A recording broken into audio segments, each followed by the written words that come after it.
एकनाथ शिंदे यांचा फक्त 2-4 महिन्यांचा विधानसभेपर्यंत हा पक्ष राहील मला असे वाटत नाही। भारतीय जनता पार्टीने शिंदे आणि जे पवार यांना ताटाखालचे मांजर बनवून ठेवले आहे।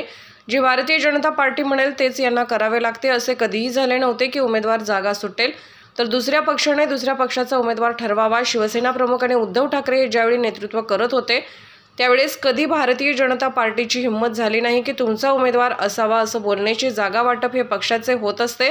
त्यांनी त्यांचा उमेदवार ठरवायला पाहिजे अशा प्रकारची भूमिका असते, परंतु हे नवीनच होते। त्यांच्याकडे त्या कुवतीचे उमेदवारच नाहीत आणि कारण ज्या पद्धतीने महाविकास आघाडीने उमेदवार दिले आहेत, पटापट निर्णय घेतलेले आहेत, जे व्हायचं ते होईल, एक गाव दोन तुकडे ही शिवसेनेच्या विचारांची पद्धत आहे आणि याच्यातून निश्चितच यश मिळत असते। महायुतीला संभाजीनगरमध्ये उमेदवार भेटत नाही, हिंगोलीलाही तसेच झाले, यवतमाळला देखील तसेच झाले। काही संबंध नसलेले लोक महायुतीकडून उमेदवार घोषित होत आहेत आणि याला ओपन भाजपचे लोक विरोध करत आहेत। संदीपान भुमरे हे लोकसभा निवडणूक लढवणार नाहीत याची पूर्ण गॅरंटी देतो।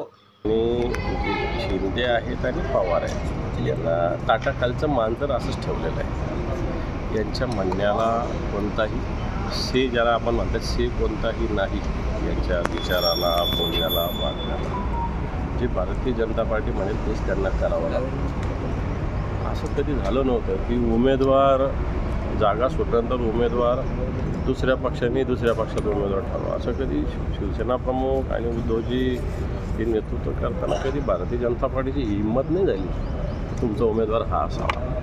कारण जागा वाटप पक्षाचं होत असतं आणि मग पक्षाने नंतर त्यांचा उमेदवार ठरवला पाहिजे अशा प्रकारची भूमिका असते। परंतु हे नवीनच होतं आहे, मग ही भारतीय जनता पार्टीची नीती आहे। बरं आहे ना, शिवसेनेत आम्ही काम करतो, शिवसेनेत एक स्वातंत्र्य आहे, बोलण्याचं स्वातंत्र्य आहे, वागण्याचं स्वातंत्र्य आहे, नेतृत्वाशी संवादाचं एक स्वातंत्र्य आहे। नेतृत्वाशी संवाद करता येतो, नेतृत्व ऐकतं, निर्णय काय होईल हा वेगळा प्रश्न आहे, पण गळचेपी नाही होऊ शकत शिवसेनेत। शिवसेनेला लोक म्हणत असेल की वेगळ्या पद्धतीनं काम करेल, पण शिवसेनेसारखं लोकशाही शिवसेने पण ठीक आहे, लोकशाहीच्या एक मर्यादित संकल्पना शिवसेनेची आहे।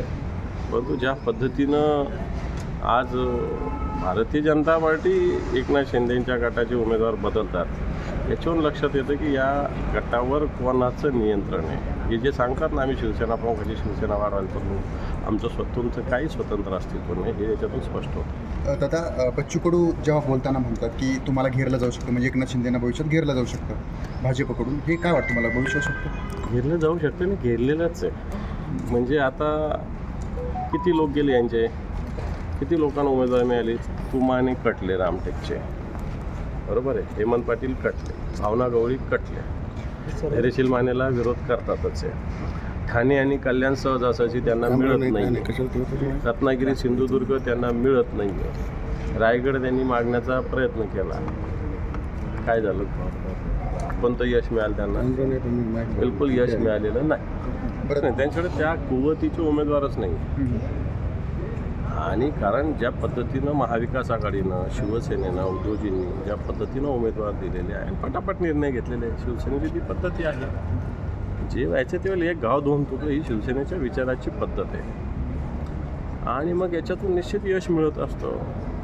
आज ज्या पद्धतीनं समोरच्याला आता संभाजीनगर उमेदवारच भेटत नाही, पहिली गोष्ट कोणी लढायचं ठरत नाही, लढायचं ठरल्यानंतर उमेदवार भेटत नाही, हा का तो, तो का तो, तो का तो, असं 15 दिवसानं चालू आहे।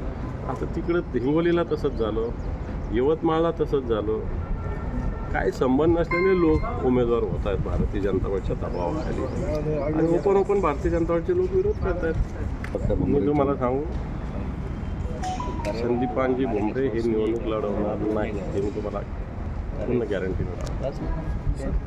मात्र दादा ते तर खूप उत्सुक होते, त्यांनी जोरदार तयारी केली होती, ते म्हणायचे मीच होणार खासदार। काही उत्सुक नाही, त्यांना त्यांच्या पालकमंत्री पदामध्ये फार प्रेम आहे, त्यांना काही, पण संदीपान भुमरे हे संभाजीनगरचे उमेदवार होणार नाहीत, मी तुम्हाला गॅरंटी देतो।